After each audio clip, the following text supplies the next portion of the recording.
modality.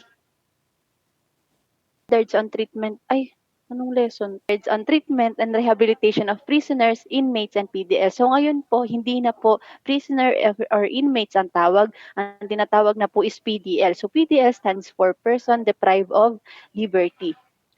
So this is according to the BJMP manual po, BJMP manual and Bucor manual. So doon ko po ito kinuha. So when we say safety po, it's all about a concept that includes all measures and practices taken to preserve the life, health, and bodily integrity of individuals.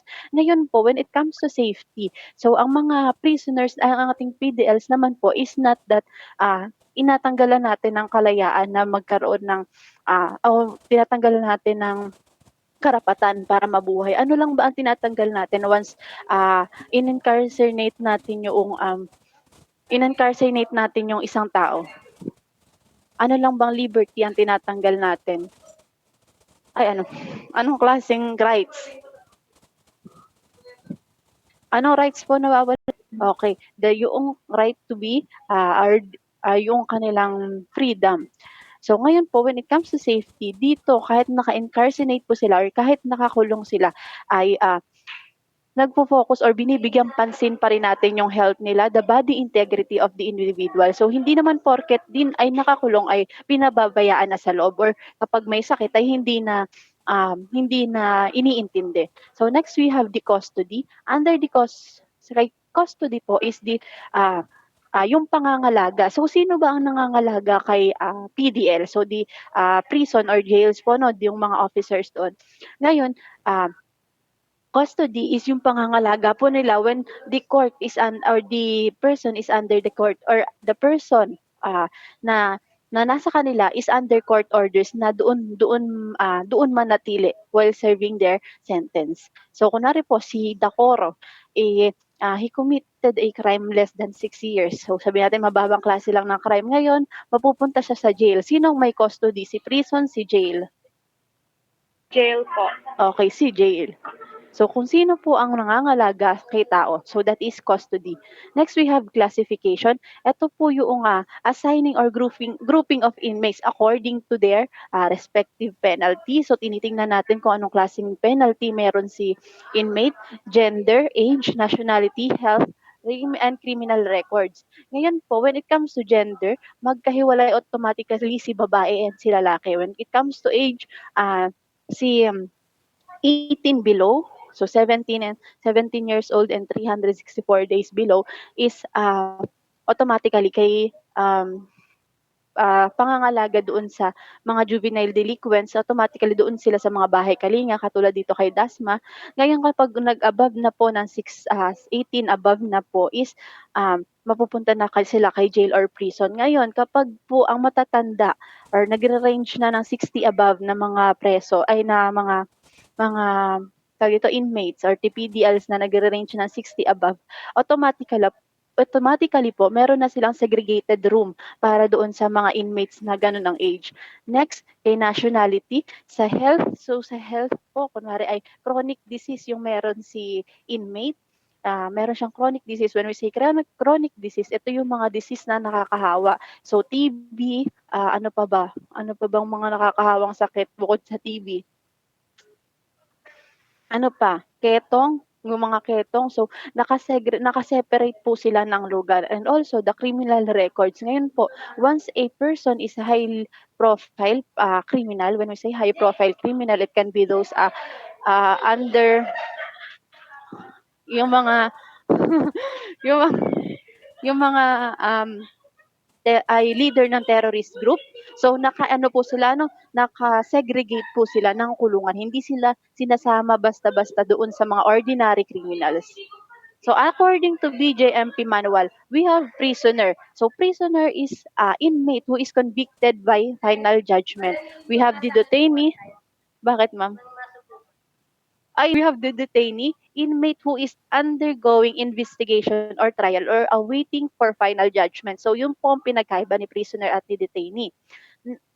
si prisoner is convicted na by final judgment while the detainee is under investigation, under trial, or awaiting for final judgment. So we have the classification of prisoners. We have the insular, provincial, city prisoners, and municipal prisoners. So when we say insular prisoners, sila po yung may sentensya na 3 years and 1 day to reclusion perpetua or to life imprisonment. So yun po yung mga insular prisoners. Next, we have the provincial prisoners. Sila po yung may term or prison terms or sentence term na 6 years, 6 months and 1 day to 3 years. Next, we have the city prisoner. Sila po yung may sentensya ng 1 day to 3 years and municipal prisoners as 1 day to 6 months. Okay? Ngayon po, classification of detainees, tatlo lang po yan when it comes to classification of detainees: undergoing investigation, awaiting for or undergoing trial, and awaiting for final judgment. Okay, nakakasunod pa po ba? Yes, ma'am. Yes, ma'am. Mabilis, hindi. Mabilis, hindi. Medyo ma'am, pero okay lang. Yes, ma'am. Sakto lang, smooth mo lang, smooth. Okay. Ngayon po, punta tayo sa classification when it comes to inmate security. So this consists of high profile, the high risk in ay shemay. Doon lang 'yun. So we have high risk and high profile inmates. When we say high profile inmates, those who require increased security, bakit?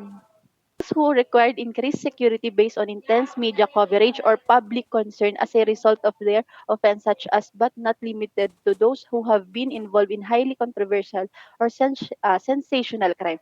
So ito pong sina high profile inmate, usually po ito po yung kapag sinabi ko kanina, ano ba yung sinabi ko kanina? Leader ng isang terrorist group. So kasama po dito si um, sa high profile inmate. Ngayon sa high profile inmate kasama din si kunwari, sino bang mga nakulong ng politicians? Si Dilima. So si Dilima is under the high profile inmate. When it comes to those yung mga business tycoons na nakukulong, you already know of the business tycoons na yung mga milyon-milyon ang mga kinikita when it comes to their businesses. So kapag nakulong sila, automatically they will undergo they will be classified as high profile inmates. Next, we have the high risk inmate, those who are considered highly dangerous and who require greater degree of security, controls, and supervision because of their deemed capability of escape, of being rescued, or their ability to launch a spread head acts of violence inside the jails. So, what are those high-risk inmate? Katulad po siguro noong mga suicide bombers na kukulong. So they are part of they are classified as high risk inmates. So as long as po ang isang inmate is highly dangerous and required greater degree of security, automatically it is a high risk inmate or classified as high risk inmate. Wait lang ha. The inmate security classification, the following are the classification of inmates according to the security risk each may pose. Okay, so we have ito yung kanina na ano na natin, under pa rin 'to kadugtong 'to nung dinidiscuss ko kanina 'no. We have the high value target or the HVT. Sila po yung a target either a resource of or a person who may either be an enemy combatant, high-ranking official, or civilian in danger, capture, or death.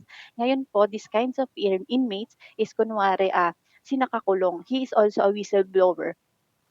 um, nakakulong siya and initially whistleblower siya for a crime na committed ng ibang tao or ng isang high profile person. When we say high profile person, ito yung mga politicians, business tycoons, basta mataas na klase ng tao na those person can can yung parang pwedeng utusan nila yung ibang tao na patayin yung ating whistleblower doon sa loob ng kulungan. So those persons po na like whistleblowers who are already convicted is considered or classified as high value target.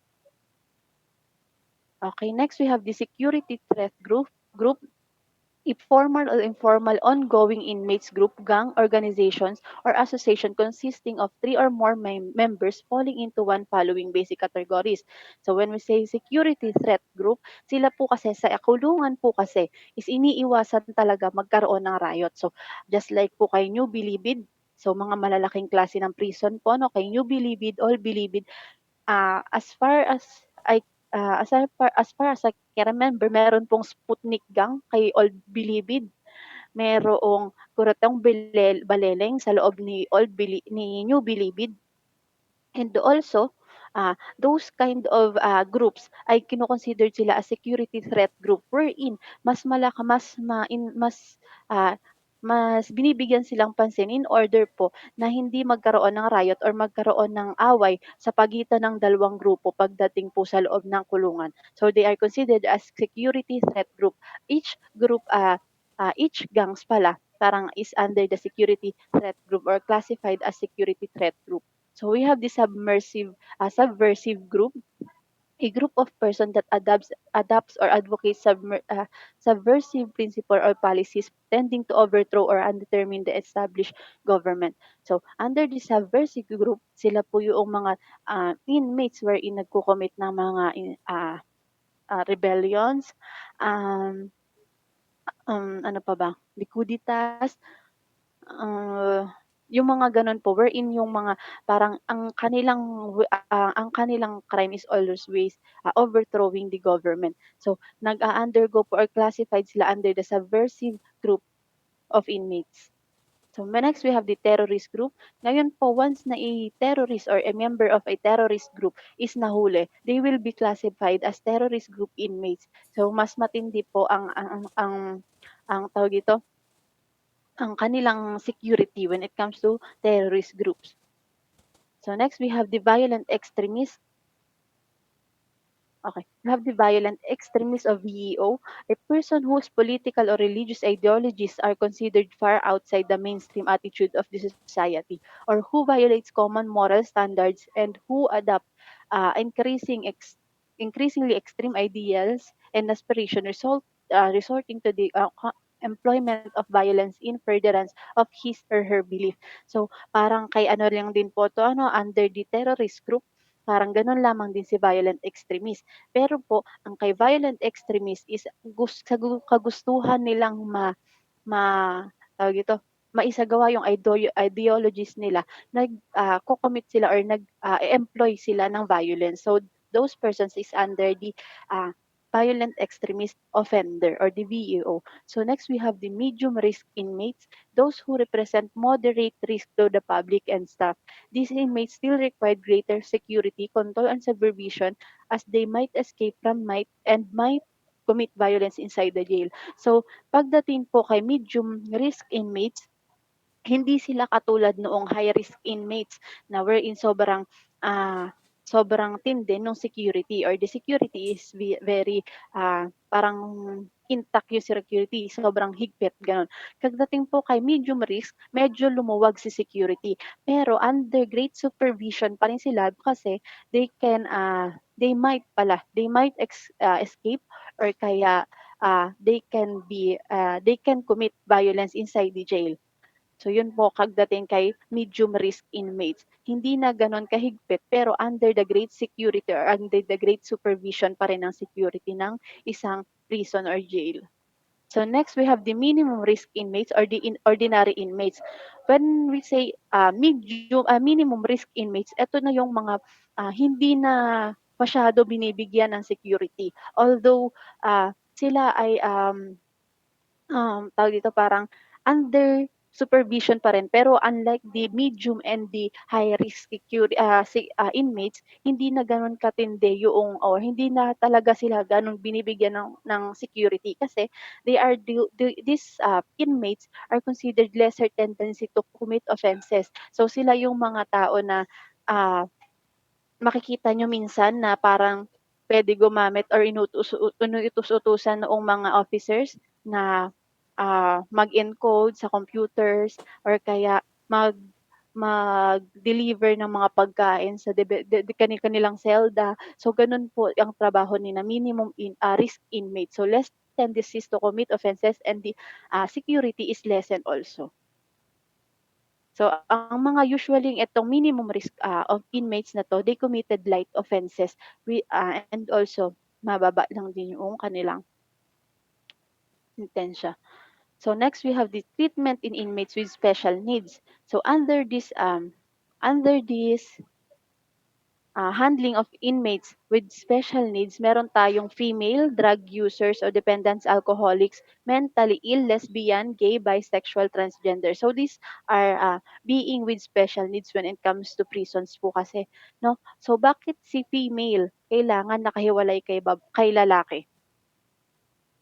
Bakit si female po nakahiwalay kay lalaki?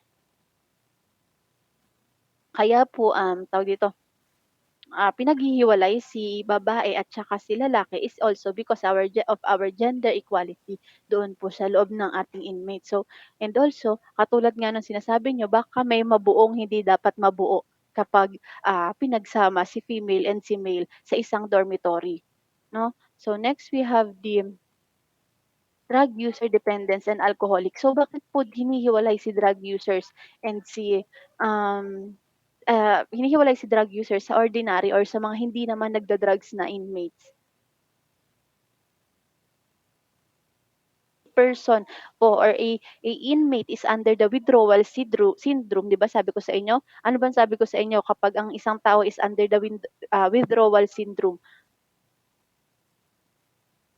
ng drugs? So ngayon po, ang pag under the withdrawal syndrome ay automatically maaari silang manakit. Ngayon parang nag-iiba yung ugali. So iniiwasan po natin na magkaroon ng commotion because of the withdrawal syndrome na nangyayari kay isang inmate, and also para po tawag dito, maiwasan natin na yung ibang inmates ay gumamit din ng bawal na gamot na ah, na maaaring tawag dito, parang maaaring impluwensyahan ng mga drug users. So next we have the mentally ill. So bakit po si mentally ill kailangan pang ihiwalay kay ordinary inmates or sa ibang inmates? Baka makapanakit siya dun eh. Okay. So ngayon po, katulad dito sa CPJ, sa Cavite Provincial Jail, ang inmates po na nila o yung mga mentally ill inmates nila is usually dinadala daw nila sa isang tawag dito, mental institution. Pero po ang psychiatrist is a jail psychiatrist, no? Yun po ang tumitingin doon sa inmates na yun. Ngayon po kapag si mentally ill person naman is hindi naman kailangan dalhin sa isang mental institution, meron pong segregated room para sa kanila. Pero po they are all regularly checked by the psychiatrist also. Okay, next we have the lesbian, bisexual, trans or the LGBT and sex offenders. Ngayon po sa LGBT is kung alam niyo naman dito sa ating community wherein hindi pa tayo mga incarcerated, 'di ba? They are really prone to bullying and also formal Discrimination, ma'am. ano po? About discrimination. Opo, discrimination and also maltreatment. So ngayon po kapag sina inmates na under the LGBT community or the LGBTQ community ay maaari kapag sinama natin sila sa ordinary inmates, kunwari si bakla, kasama natin sa mga lalaki. So the tendency there is maging mabully siya, ma-discriminate or magkaroon ng maltreatment doon kay bakla. Okay, so yun po yung iniiwasan natin um, tawag dito, kay classification or doon sa pagka-classified natin or sa special needs ng isang inmates. So next we have the sex offenders. So ngayon po, si sex offenders with inmates charged with sexually related crime should be segregated to prevent them from taking advantage of their inmates. Ngayon po kasi, ang isang sex offender or ang isang person na parang hayok na hayok sa laman, no? Sila po kasi kunwari, nasa isang selda lang sila wherein nandoon yung iba nilang inmates na yung nakasama nila yung ibang inmates nila or hindi sila segregated. So mapalalaki po o mapababae yan. They can commit sexually or they can sexually abuse doon yung mga kanilang kapwa inmates, no? So kaya hinihiwalay po natin si sex offenders. So next, we have the suicidal inmates. When it comes to suicidal inmates naman po, sila yung mga under depression or na kinds ng inmates. Ngayon po, they are really, so different pa po si mentally ill and suicidal inmates. Ano?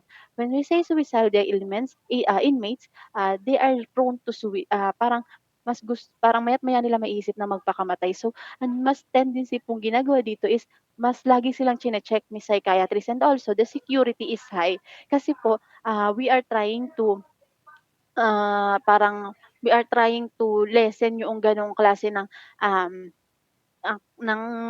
pangyayari yoong may magsu-suicide sa loob ng kulungan.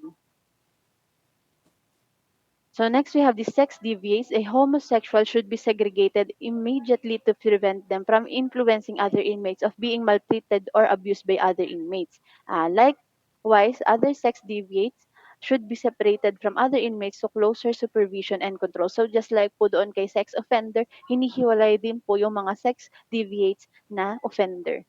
So we have the escape-prone inmates. So si escape-prone inmates po, nilalagay sila usually doon sa mga kulungan wherein parang escape-proof yung tawag nila, no? Escape-proof yung tawag dito, yung kanilang selda wherein to minimize po yung contact nila doon sa ibang tao or sa ibang inmates. So ito pong mga selda ng mga escape-prone prisoners is a single inmate cell. So iisa lang po ang pwede doon sa tawag dito, sa selda na iyon. Ngayon po, kapag may kailangan siya, she or he will directly magsasabi doon sa jail officer. Hindi niya na kailangan magsabi sa ibang inmates. So, ang pinaka-priority po when it comes to escape-prone inmates is magkaroon siya ng contact to other inmates. No, kasi it can be pwede kasing mangyari doon ay yung parang magkakaroon siya ng way in order to escape or magkakaroon siya ng kasabwat para makalaya or para makatakas pala. So when it comes to escape prisoner, sabi dito, frequently strip search. When we say strip search, ito yung naghuhubad or sinahanapan or nag-aalis ng damit para hanapan kung merong ah, tawag dito, kung merong mga patalim or na magagamit para sa kanyang pag-escape. So next we have the inmates with disability. So inmates with disability is also segregated from other kasi po kunwari ay sila ay mga pilay or basta yung may mga disabilities, they can be prone for maltreatment also. Parang katulad kay LGBT and other yung other inmates na binanggit ko kanina na magiging prone for maltreatment and for anong sabi ni Dakoro kanina for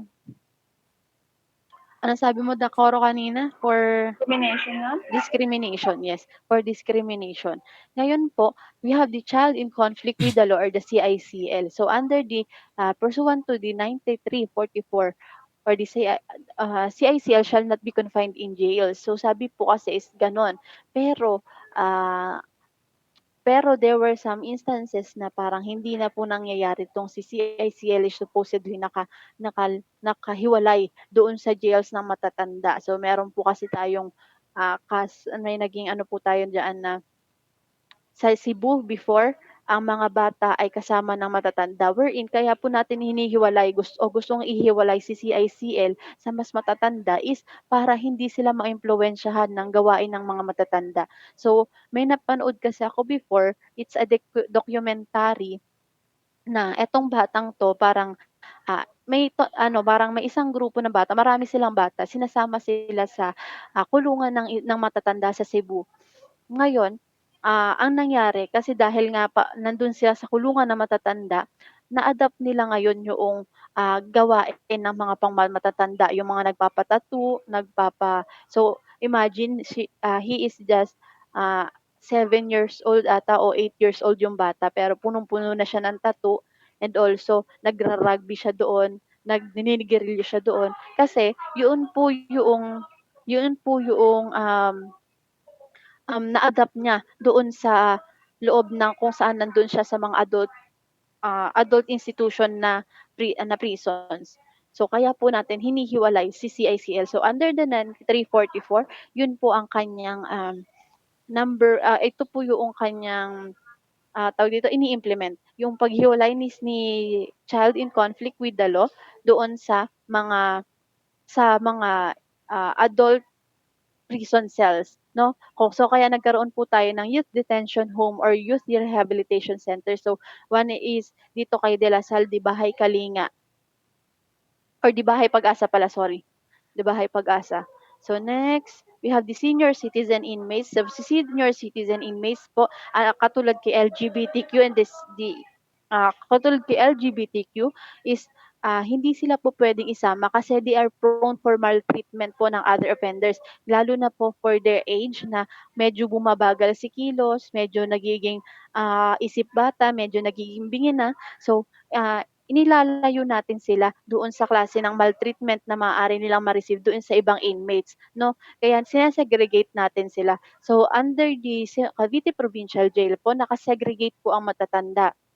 Meron silang parang, ang itsura kasi ng selda ng matatanda doon is para siyang church or yung maliit na church, parang parang may rehas-rehas lang.